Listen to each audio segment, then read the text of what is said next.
The merciless late afternoon sun made the asphalt of the rural roads steam as 10-year-old Maya Johnson walked home from school.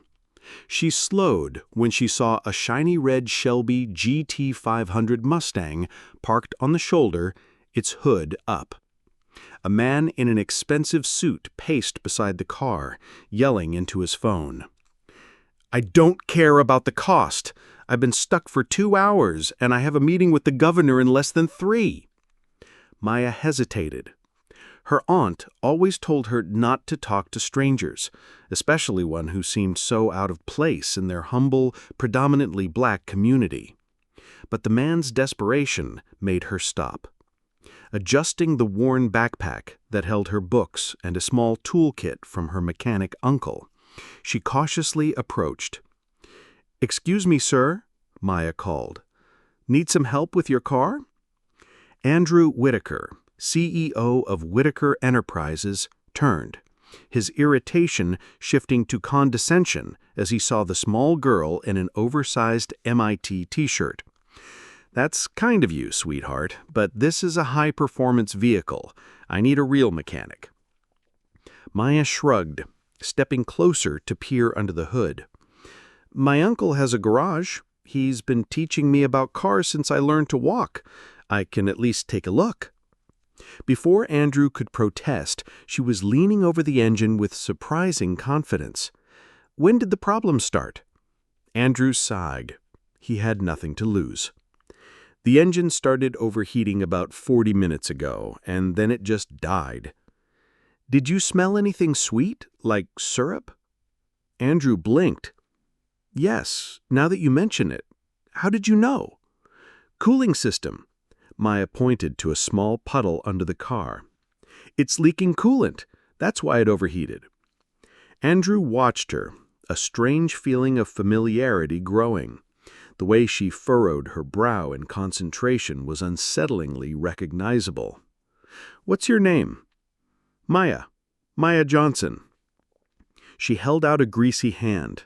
He shook it hesitantly. "Andrew Whitaker." "I think I can fix this temporarily," she said, opening her backpack.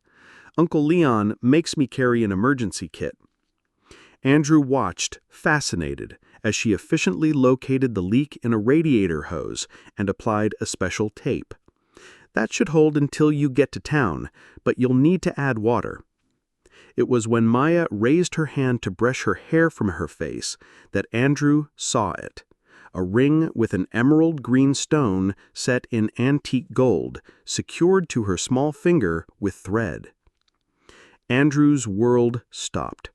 He recognized the ring instantly, down to a small crescent-shaped imperfection in the stone.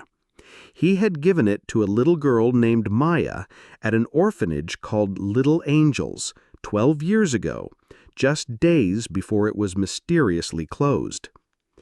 "That ring," Andrew began, his voice trembling. "It's very unusual." Maya looked at her hand. "It was my adopted mother, Diana. She died last year. She said it was a symbol of an important promise." "Where did Diana get this ring?" Andrew asked. "She never told me, just that it belonged to someone special."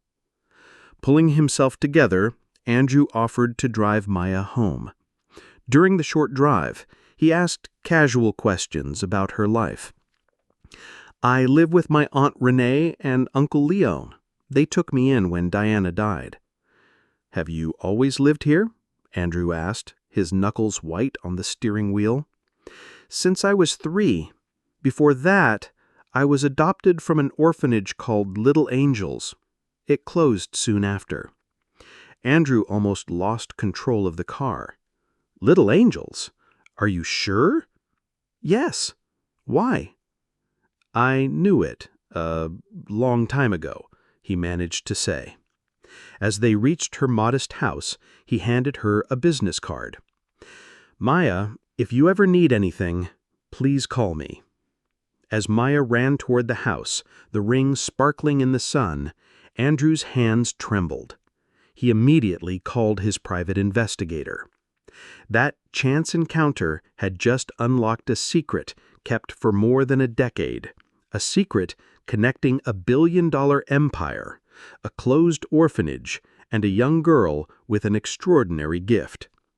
For 3 sleepless nights, Andrew stared at photos of the emerald ring, the promise he had made to a little girl and never kept. In his office, he reviewed old documents. 12 years ago, his father, Howard Whitaker, had bought the Little Angel's property for a fraction of its value. Shortly after, Andrew was named CEO. Now, a luxury complex, the Horizon Project, was being built on that very land. He found a list of the children reallocated when the orphanage closed. Maya Johnson's name was circled in red with a note, "Special case. Contact H.W." His investigator called.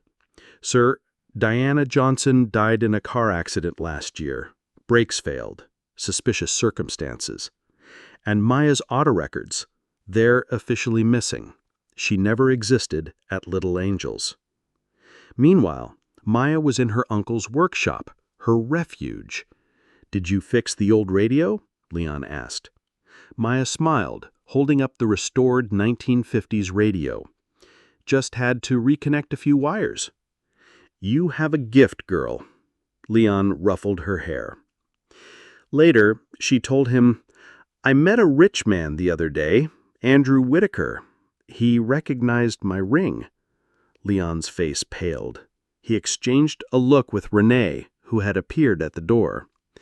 "Maya," Renee said tensely, "we promised to tell you the truth about Diana when you were older. I think that time has come." That night, they told her everything. How Diana, a nurse at the orphanage, had fled with her when it suddenly closed, changing their names and living in hiding. "Your mother left this for you," Renee said, handing her a yellowed envelope, only to be given to you if someone from the Whitaker family showed up. At the same time, Andrew's investigator called again. "Sir, a reporter named Marcus Hayes is also investigating Little Angels. He has a theory about your father's interest in children with unusual talents." The next day, as 2 men in a black SUV watched Maya leave school, Leon saw them from across the street. He dialed a number Diana had left for emergencies. "Marcus Hayes? It's about Little Angels and a girl with an emerald ring." At Whitaker Enterprises, Andrew confronted his father, Howard, who had flown in unannounced. "I found Maya Johnson, the girl with the emerald ring." Howard was dismissive. "So what? Billions are at stake with Project Horizon." "What was so special about her?" Andrew demanded. Howard's smile was icy. "Some children are valuable. They have talents that can be exploited. Think of the military applications, the patents, the power. Why do you think we bought that orphanage?" At that moment, Maya was reading Diana's letter, finally understanding the truth about her past, her gift, and why the emerald ring was more than just jewelry. It was the key to bringing down an empire. In the 50th floor conference room, Howard Whitaker was furious. "Where is my son?" he demanded of the nervous executives. The doors swung open. Andrew entered calmly, accompanied by a woman in a suit. "Sorry I'm late, Dad. This is Federal Prosecutor Claire Bennett. She has some questions about Project Prometheus." Howard's face went white. Project Prometheus was the top-secret code name for the program to exploit talented children. "What the hell are you doing?" he hissed. Andrew connected his laptop to the main screen. "Something I should have done a long time ago," he said, displaying documents, photos, and records of 48 children exploited by Whitaker Enterprises for their special gifts. Unauthorized experiments, falsified auto records, bribery. Security footage from 12 years ago filled the screen, showing a young nurse, Diana Johnson, fleeing in the night with a child. Another clip showed Howard instructing his guards, "Find her. The girl has significant military potential. We can't lose her." The doors opened again. Maya entered with Uncle Leon and a man in a camera, Marcus Hayes of the Boston Globe. "So, you're the prodigious Project 17, Howard said with cold calculation. "And you're the man who killed my mother," Maya replied, her gaze steady. "Her brakes didn't fail by accident, did they?" Howard smiled. "Proving anything would be impossible. One phone call and this all disappears." That's when Maya opened her backpack and took out the emerald ring. She twisted the stone, revealing a secret compartment with a tiny device inside. "Diana was smarter than you thought. This is a storage device.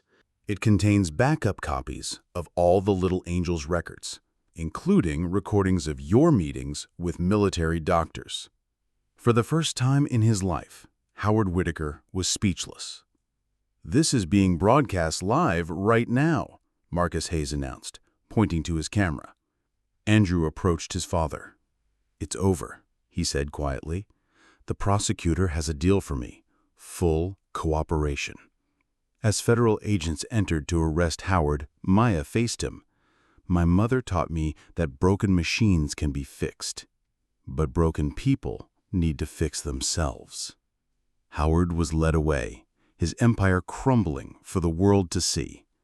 5 years later, a 15-year-old Maya walked the halls of the new Johnson Center for Young Inventors, built on the very site where Little Angels once stood. She was a leader and a mentor, her unique talent now nurtured and celebrated. Andrew Whitaker, having donated his entire fortune, now ran the Prometheus Initiative, not to exploit, but to provide opportunities for gifted children from marginalized communities. "No contracts, no secrets," he told investors. Leon ran the center's engineering program. "Harvard, MIT, and Stanford are already fighting over Maya," he said with pride. In a medium-security prison, Howard Whitaker remained unrepentant, clinging to dreams of power that would never return. At the Johnson Center's first graduation ceremony, Maya took the stage. "When I was 10, I fixed a stranger's car," she began, twisting the emerald ring on her finger. "That small act paved the way for something new. My mother, Diana, used to say that broken machines can be fixed, but broken people need to fix themselves. That's what we're doing here." Watching from the back, Andrew felt a sense of purpose no fortune could buy. The girl who destroyed his old world had given him a new one. The next day, Maya received a letter from Victoria Whitaker, Howard's estranged daughter, now a federal prosecutor. "Thanks to your testimony, we've identified and protected 37 more children from similar programs," it read. "When you're ready, they'd love to meet you." The revolution that began on a dusty road had spread. Looking out at the children playing freely in the center's gardens, Maya understood true power. It wasn't in buildings or bank accounts, but in the ability to make a difference.